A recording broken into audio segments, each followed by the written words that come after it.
Gemini Nano Banana. Huh. That name. It sounds so, I don't know, playful, almost like a toy app. It really does, doesn't it? It's got this light, kind of whimsical feel, but the contrast is pretty striking. How so?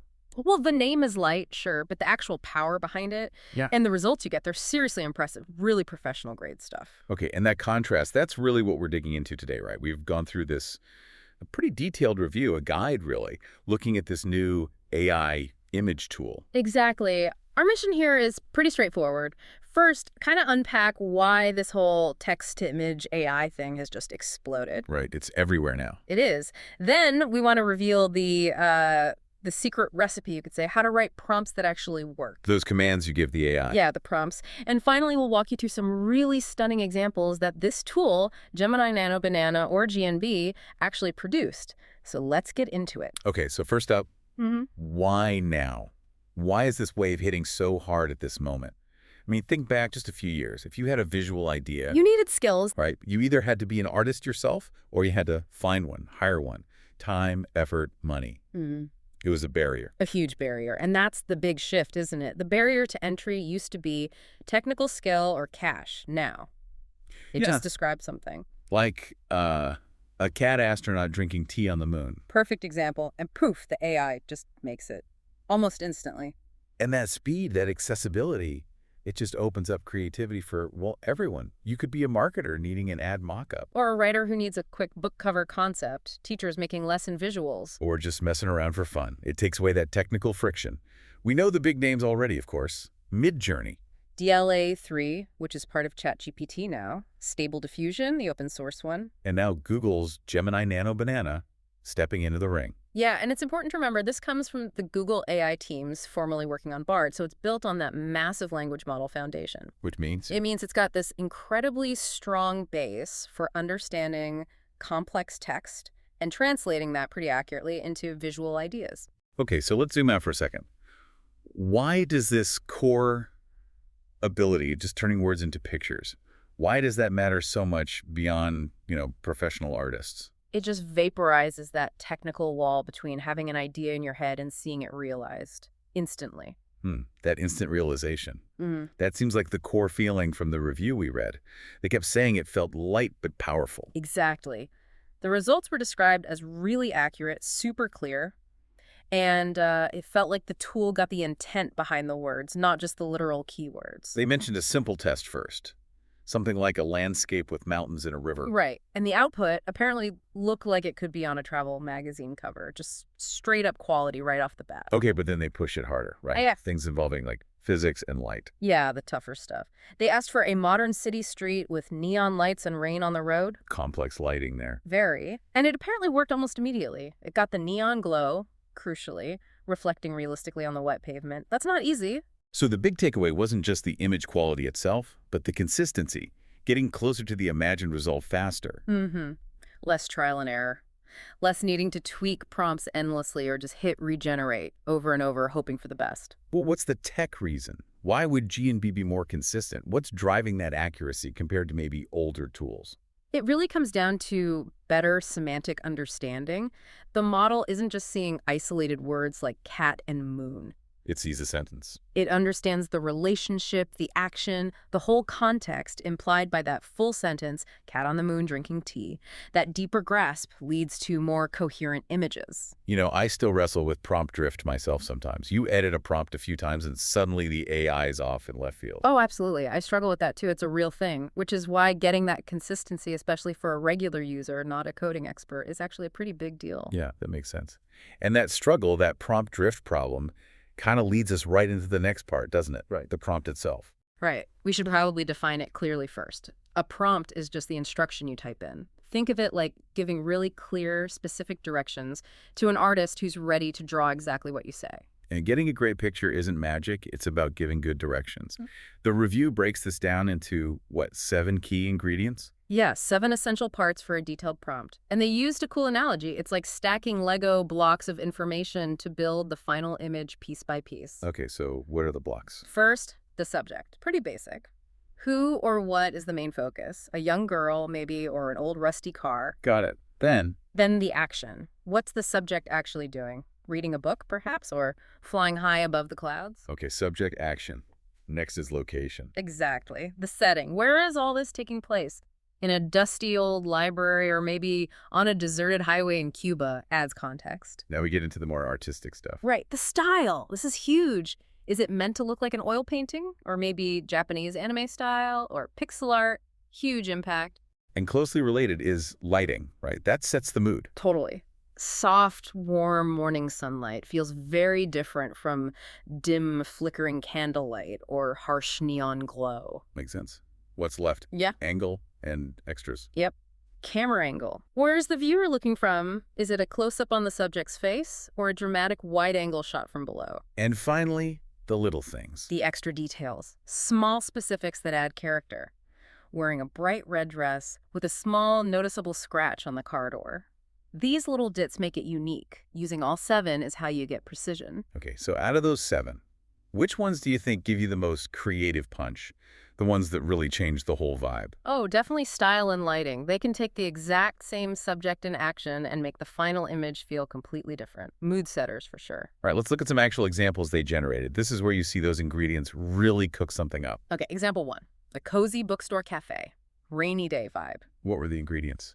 The prompt asked for a specific, worn-out leather armchair, raindrops streaming down the window, warm yellow light from a small table lamp, and crucially, photorealistic style, 4K resolution.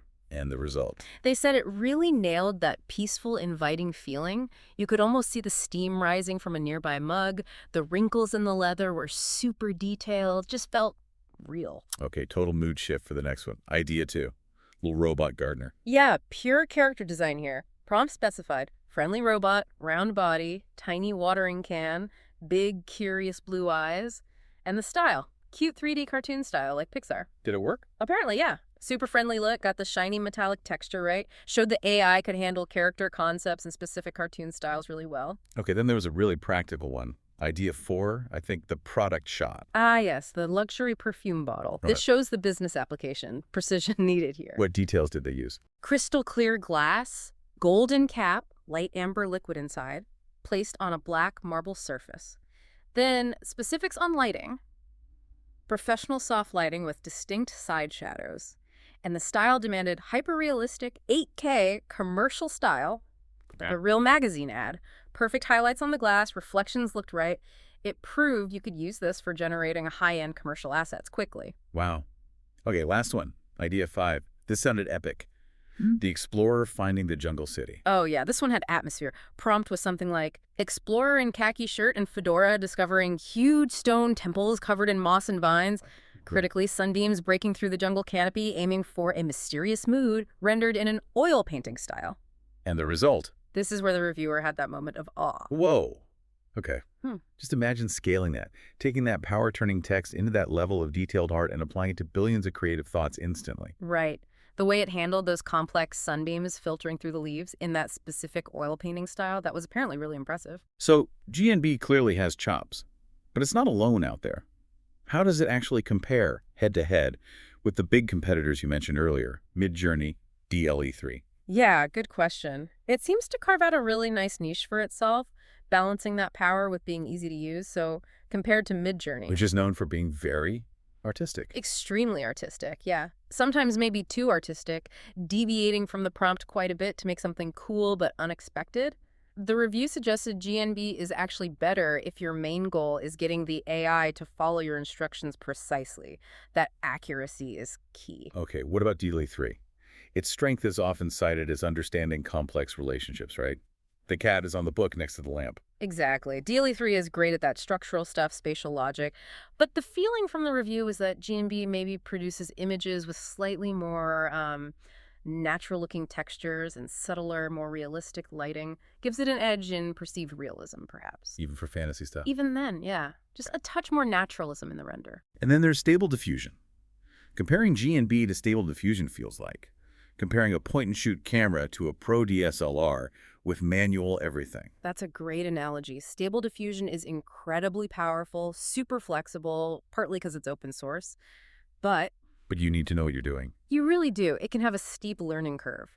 G&B's simplicity makes it much, much better for beginners or anyone who just wants great results without diving into technical weeds. So for the average person just curious about this stuff, what's the fundamental trade-off they're making between something super customizable like Stable Diffusion and the straightforwardness of G&B? I think that simplicity often means giving up some of that super fine-grained technical control in exchange for speed and accessibility. You get results that are usually very good very quickly. Right. Less fiddling, more creating. So if someone listening is new to all this, maybe just downloaded an app or is thinking about trying G&B, what are the first practical steps? How do you start? The guide had some good tips. Number 1, start simple. Seriously, don't try to write a complex paragraph right away. Like the Apple example. Exactly. Start with a red apple on a table, then slowly add those ingredients we talked about. Make it a shiny red apple, put it on an old worn wooden table, add soft sunlight coming from a window, build it up. And use strong descriptive words, right? Don't just say big house. Please don't. Swap that for a magnificent ancient stone castle with tall, imposing towers covered in ivy. Those adjectives are the fuel for the AI. They matter hugely. What else? Don't get stuck in just one style. Photorealism is cool, but try other things. Ask for a watercolor sketch, or a retro pixel art version, or a 3D render. Why? Playing with styles shows you the range of the AI, and it actually helps you learn how to prompt better. Plus, the variety can be really surprising and fun. Good point. And learn from others, too. Definitely. Check out online galleries or forums. See what prompts other people are using to get cool results. You can learn a ton that way. And maybe the most important tip. Don't expect perfection every time. Bingo! Yeah. Accept imperfection. Sometimes the AI messes up. You get 6 fingers or a weird object floating in the background. Happens all the time. It does. Just laugh it off, tweak one part of your prompt, and try again. It's part of the process. The main goal, honestly, should be to just have fun with it. Try wild ideas. A pink elephant skateboarding. Why not? Or a house made entirely of candy. Go nuts. Explore. Okay, so let's bring this all together. The big idea from this deep dive seems to be that Gemini Nano Banana, despite the goofy name, shows that serious AI power doesn't need a super complex interface. It's hitting a sweet spot. Yeah. Speed, accuracy, and this feeling that it's really listening to your detailed instructions. It feels like another step in making this tech accessible, letting anyone really turn imagination into something visual. Totally. And the world of AI is moving so fast, but tools like this help democratize that power. So maybe a final thought to leave people with. I think it's this. The real magic here isn't just the algorithm, clever as it is. It's actually the depth of your own imagination. That's the source code. The tool just unlocks it. Exactly. So give it a try. Play with it. You might just tap into some hidden creative spark you didn't even know you had. A great place to end. Thank you for joining us for this deep dive into the art of the prompt and Gemini Nano Banana. Always a pleasure. We'll catch you on the next one.